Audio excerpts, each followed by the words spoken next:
In today's video, I'm going to teach you how to change the size of an item after ordering on SHEIN using this easy method for 2025.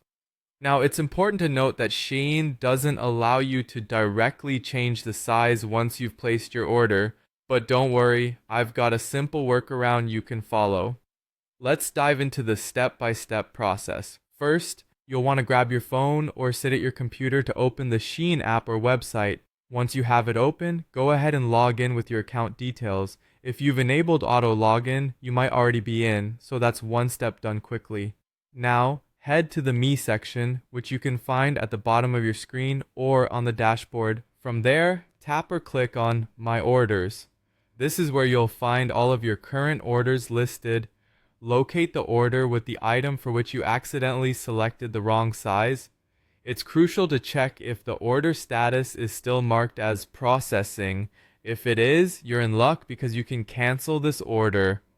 You'll see an option to cancel it right there. Tap on Cancel Order, and once you confirm, your order will be removed from your queue, allowing you to place a new one. After canceling, you should return to the product page of the item you were interested in. You can do this by searching for the item again or checking your browsing history if that feature is enabled.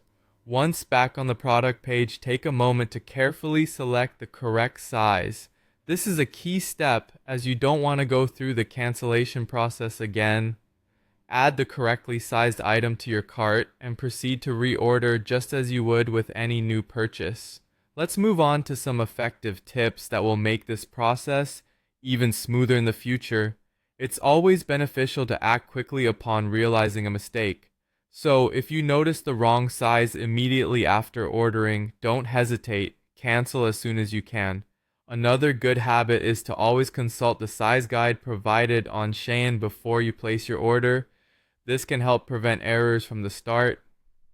Additionally, it's worth checking your local SHEIN policy as some regions offer free returns specifically for size issues, which might save you some hassle and expense. By following these simple steps and tips, you'll have a much easier time managing your orders on SHEIN, even if you initially ordered the wrong size. Thank you for watching, and I hope this helps make your online shopping experience as smooth as possible. See you in the next video.